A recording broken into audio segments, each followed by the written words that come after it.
अस्सलाम वालेकुम जी, welcome back to my channel. तो जी कैसे हैं आप सब। मेरे चैनल में आप सबको खुशामदीद और मैं दुआ करती हूँ कि आप सब बहुत ही ज़्यादा अच्छे हों, खुश हों, मज़े में हों और अल्लाह ताला आप सबको खुश रखें, आबाद रखें और महफूज रखें हर किस्म की बीमारियों से, तकलीफ़ों से, नागहानी आफात से और नज़र बद से, आमीन। तो चलिए जी जल्दी से व्लॉग का आगाज़ करते हैं। और इस वक्त मैं आई हुई हूँ मुर्तज़ा के स्कूल, क्योंकि कुछ नोट्स वगैरह मिलने थे, वर्कशीट्स मिलनी थी। आजकल ऑनलाइन स्टडीज़ हो रही हैं ना, तो बच्चों को वर्कशीट्स मिलती हैं जिन्हें बच्चे फिल करके फिर स्कूल में हम लोग सबमिट करवाने के लिए जाते हैं। तो बस ये पेरेंट्स के लिए अलग से ही ड्यूटी लग गई है। और मुर्तज़ा का स्कूल मुझे इस कदर ज़्यादा पसंद है ना कि जब हम लोगों ने फ़र्स्ट टाइम यहाँ का विज़िट किया था ना, तो उस वक्त से ही हमने सोच लिया था, डिसाइड कर लिया था कि हम अपने सारे बच्चों को यहीं से स्टडीज़ करवाएंगे। और अल्हम्दुलिल्लाह जी मेरे सारे बच्चों ने यहीं से स्टडीज़ का आगाज़ किया था। बस दरमियान में से मैंने हनान को उठा के दूसरे स्कूल में ट्रांसफ़र करवा दिया है उसका। तो बस हनान दूसरे स्कूल में स्टडीज़ कर रहा है और अरीबा और मुर्तज़ा दोनों यहीं पे स्टडीज़ कर रहे हैं। और यहाँ से फ्री होने के बाद ना हम लोग हनान के स्कूल चले गए, क्योंकि वहाँ बुक शॉप से हनान का कोर्स मिलना था। तो बस वही लेने के लिए हम वहाँ पे गए थे। और काफ़ी दिनों से ना हनान का कोर्स मिल ही नहीं रहा था। हमने बहुत ज़्यादा बुक शॉप्स पे पता किया, लेकिन कोर्स मिल ही नहीं रहा था, शॉर्टेज हुई हुई थी। तो बस आज स्कूल से मैसेज आया था कि बुक शॉप पे अब कोर्स अवेलेबल है, तो जिन्होंने लेना है वो ले लें। बस हम लोग कोर्स लेने के लिए ही गए थे और अभी भी 2-3 किताबें मिसिंग हैं, तो उनको लेने के लिए फिर दोबारा से जाना होगा जब वो अवेलेबल होंगी। और बस अपने सारे काम निपटा के हम लोग अब घर वापस आ गए हैं। और घर आते साथ ही मैं बना रही हूँ ब्रेकफास्ट। और ब्रेकफास्ट में आज ना मैं गोभी वाले पराठे बना रही हूँ। तो जब भी हमारे घर में गोभी बनती है ना, तो नेक्स्ट डे में हम लोग पराठे ज़रूर बनाते हैं। तो गोभी से ज़्यादा मुझे गोभी वाले पराठे खाने में अच्छे लगते हैं। तो बस अब मैं सबके लिए ही गोभी वाले पराठे बना रही हूँ। और वैसे अगर सादा पराठों की बात की जाए ना, तो जब भी मैं बच्चों से पूछती हूँ पराठे बना दूँ ब्रेकफास्ट में, तो वो यही कहते हैं कि हमने पराठे नहीं खाने, इसको खा के बहुत ज़्यादा हैवी फील होता है, तो हम ब्रेड ही खा लेंगे। और अगर गोभी वाले पराठों की बात की जाए तो मैं अपने लिए बनाना स्टार्ट करती हूँ और कभी यहाँ से आवाज़ आती है, कभी वहाँ से आवाज़ आती है कि हमने भी गोभी वाले पराठे खाने हैं, हमने भी खाने हैं। तो सबको ही हमारे घर में गोभी वाले पराठे बहुत ज़्यादा पसंद हैं। और जब भी मैं गोभी बनाती हूँ ना, तो थोड़ी सी मिकदार में ज़्यादा ही बनाती हूँ, क्योंकि मुझे पता होता है कि हमने नेक्स्ट डे में या तो इसके सैंडविच खाने हैं या फिर हम पराठे बना के खाएंगे। तो बस इसलिए मैं थोड़ी सी ज़्यादा ही बनाती हूँ। तो कल तो नहीं, मैंने एक दिन पहले यानी कि परसों गोभी बनाई थी और वो अभी तक हमारे पास पड़ी हुई थी, क्योंकि कल तो हम लोगों ने बिरयानी बना ली थी। और आज जो गोभी लेफ़्ट ओवर फ्रिज में पड़ी हुई थी ना, तो उसके मैं पराठे बना रही हूँ और इसको इस तरह से ही ख़त्म कर रही हूँ। वैसे तो गोभी इतनी ज़्यादा थी कि अगर हम इसे डिनर के लिए भी रख लेते ना, तो हमारा डिनर में भी काम चल जाना था। लेकिन सुबह सुबह में पराठे खाने का तो अपना ही मज़ा है, गोभी वाले पराठे हों और साथ में केचप वगैरह हो, क्योंकि मॉर्निंग में हम ब्रेकफास्ट में दही नहीं खाते, चाय पीते हैं। तो इसलिए आज हम केचप के साथ ही गोभी वाले पराठों को इंजॉय करने वाले हैं अल्हम्दुलिल्लाह।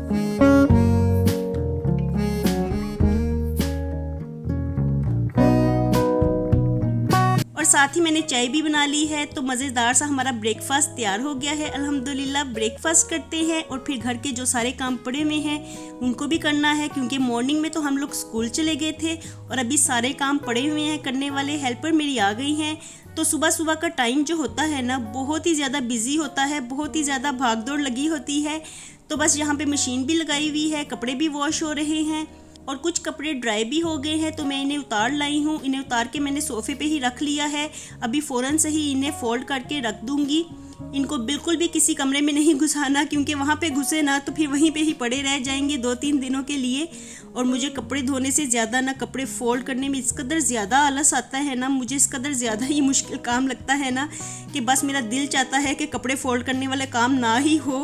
तो इसलिए जैसे ही इनको वॉश किया जाता है ना, फ़ौरन से ही मैं इनको बाहर ही रखती हूँ, ताकि ये मुझे नज़र आते रहे और इनका मैस मुझे नज़र आता रहे, मैं जल्दी से इनको समेट के रख लूँ। तो अभी कपड़े तो फोल्ड करते हैं थोड़ी देर बाद, उतनी देर में मैं डस्टिंग का काम कर रही थी। और चूंकि यहाँ पे पहले 2 सोफ़ा सेट पड़े हुए थे तो ये टेबल्स उनके इर्द गिर्द ही घुसी हुई थी तो नज़र कम ही आती थी। और आज मैं देख रही थी कि काफ़ी ज़्यादा इन पे डस्ट पड़ी हुई है, तो मैं आज इनको बड़ी अच्छी तरह से साफ़ कर रही हूँ, क्योंकि अब ये जगह काफ़ी खुली हो गई है ना, तो हर चीज़ नज़र आती है और हर चीज़ के ऊपर जो भी डस्ट वगैरह होती है ना तो वो भी नज़र आती है। तो पहले तो यहाँ पे 2 सोफ़ा सेट होते थे और जगह काफ़ी कंजस्टेड थी, तो बिल्कुल भी ये टेबल्स नज़र नहीं आती थी, साइड्स पे घुसी हुई थी। और आज मैंने इनको अच्छी तरह से साफ़ कर लिया है और अब मैं इनको साइड्स पे रख दूँगी। तो थोड़ा सा ये मेरा काम करने वाला था, इनको अच्छी तरह से साफ़ करना था, तो इसलिए मैं बैठ के यहाँ पे आराम से इनको साफ़ कर रही थी। और अभी सामने कपड़ों का भी ढेर लगा हुआ है, तो ये देखिए ढेर कितना बुरा लगता है ना, इसलिए जब भी मैं कपड़े वॉश करती हूँ ना तो कपड़ों का ढेर ला के यहाँ पे सोफ़े पे ही रख देती हूँ, ताकि ये मैस मुझे नज़र आता रहे ना, तो जल्दी से मैं इनको समेट लूँ। वरना अगर किसी रूम में रख दिया जाए ना तो रूम में तो कपड़े कम ही नज़र आते हैं, क्योंकि वहाँ पे आना जाना कम ही होता है। हम लोग ज़्यादातर वक्त अपना एक ही रूम में गुजारते हैं, तो इसलिए दूसरे रूम्स में हमारा कम ही आना जाना होता है। और यहाँ टीवी लॉन्ज में तो हमारा चक्कर बार बार लगता है ना, तो इसलिए बार बार ये कपड़े देखने को मिलते हैं। जल्दी से मैं इनको फोल्ड करके रख लेती हूँ। जो काम मुश्किल लगता है ना उसको पहले ही कर लेना चाहिए, ताकि वो काम पहले हो जाएगा ना तो फिर बात के लिए हमारे पास बचेगा नहीं, क्योंकि अगर वो काम लटक जाए तो फिर लटक ही जाता है। इसलिए जो काम मुझे मुश्किल लगता है मैं उसको कोशिश करती हूँ कि पहले ही कर लूँ। और आज मॉर्निंग में इस कदर तेज़ धूप थी ना कि इस वक्त तक मेरे सारे कपड़े ड्राई हो चुके हैं। तो कपड़े धोने का मज़ा भी उस दिन ही आता है जब तेज़ धूप निकली होती है, ताकि कपड़े जल्दी से ड्राई हो जाएं। वरना जिस दिन धूप नहीं निकली होती ना, बादल आए होते हैं ना, तो उस दिन कपड़े लटक ही जाते हैं और बड़ी मुश्किल से ही ड्राई होते हैं। कभी इधर रखते हैं कभी उधर रखते हैं, कपड़े ड्राई होने का नाम ही नहीं लेते। तो मुझे कपड़े धोने का मज़ा उस दिन ही आता है जिस दिन तेज़ धूप निकली होती है। उस दिन सारे कपड़े जल्दी से ही ड्राई हो जाते हैं। और देखिए यहाँ पे मेरी हेल्पर ने ला के और कपड़े यहाँ पे फेंक दिए हैं। अभी मुझे पहले वाले कपड़े ही फोल्ड करना मुश्किल लग रहा है और उन्होंने ला के और कपड़े रख दिए हैं। वो मुझे कह रही थी कि ये भी ड्राई हो गए हैं, इनको भी फोल्ड कर ले। तो बस जी यहाँ पे मैं कपड़ों को ही फोल्ड कर रही हूँ, साथ में हमारी गपशप भी चल रही है। और मैं उनको भी यही कह रही थी कि पहले ही इतना मुश्किल लग रहा है तो आपने और कपड़े ला के यहाँ पे रख दिए हैं। तो वो मुझे यही कहने लगी कि जितने हो रहे हैं कपड़े फोल्ड कर लें, बाकी थोड़ी देर बाद कर लीजिएगा। तो बस जी दोपहर का टाइम तो इस तरह से ही गुजर जाता है, पता भी नहीं चलता, काम काम में ही सारा टाइम गुजर जाता है।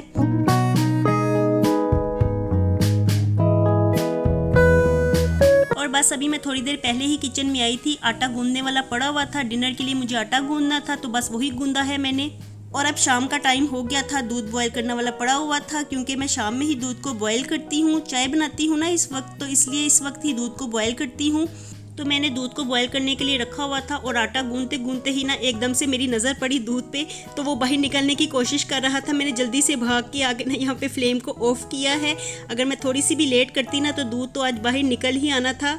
तो बस दूध की तरफ से ऐसा ही होता है, 1 मिनट के लिए भी नज़र इधर करे ना तो दूध बाहर निकल आता है फ़ौरन से ही। और सुबह गोभी वाले पराठे बनाए थे ना, तो ये चकला बेलन भी बहुत ज़्यादा गंदा हो गया था, काफ़ी ज़्यादा इसके ऊपर गोभी लग गई थी, कुछ आटा भी लग गया था और ये धोने वाला होया हुआ था ना, तो मैंने इसको धुलवा लिया है और अब ये अच्छे से ड्राई हो गया है। तो अभी डिनर बनाना है ना, डिनर में तो रोटियां बनेंगी, इसलिए मैंने इसे बाहर ही रखा हुआ है ताकि ये ड्राई भी हो जाएगा और इसको एक दफ़ा मैं इस्तेमाल करके फिर कैबिनेट में रख लूँगी। और यहाँ पे कुछ बर्तन पड़े हुए थे, ये मॉर्निंग में वॉश किए थे और अभी मैंने इनको रखा नहीं था, क्योंकि दोपहर में काफ़ी ज़्यादा काम थे ना करने वाले, तो इसलिए मुझे टाइम ही नहीं मिला बर्तनों को समेटने का। और अभी अब ये मेरा टाइम फ्री ही था, तो इसमें मैं बर्तनों को समेट लेती हूँ। और यहाँ पे बर्तनों का जो भी मीना बाजार लगा हुआ है ना, तो उसको समेट के कैबिनेट्स में रख देती हूँ।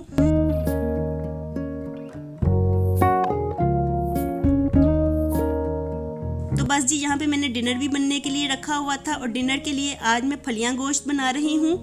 तो प्रेशर चल रहा है, सीटी ज़ोर ज़ोर से बज रही है, तो मैं यही देखने के लिए आई थी कि टाइम हो गया है, कहीं ऐसा ना हो कि फलियां हमारी चिपक ही जाए। तो बस मैं अभी इसलिए किचन में आई थी ताकि मैं फ्लेम को ऑफ़ कर दूं, क्योंकि बस थोड़ी देर के लिए ही मैंने स्टीम लगानी थी इससे, और मैंने पानी बिल्कुल ही कम रखा हुआ था ना, तो इसलिए भी मुझे थोड़ा सा डर लग रहा था कि फलियां कहीं से चिपक ही ना जाएं। और अब मैंने प्रेशर खोल दिया है और हमारा मज़े मज़े का फलियां गोश्त तैयार हो गया है। डिनर हमारा तैयार है, जल्दी से रोटियां बनाते हैं, डिनर करते हैं और आपसे मैं लेती हूँ इजाज़त। फिर मिलूँगी दोबारा अपने नेक्स्ट व्लॉग में। खुश रहिए जी, आबाद रहिए, अपना बहुत सा ख्याल रखिएगा। अल्लाह हाफिज़।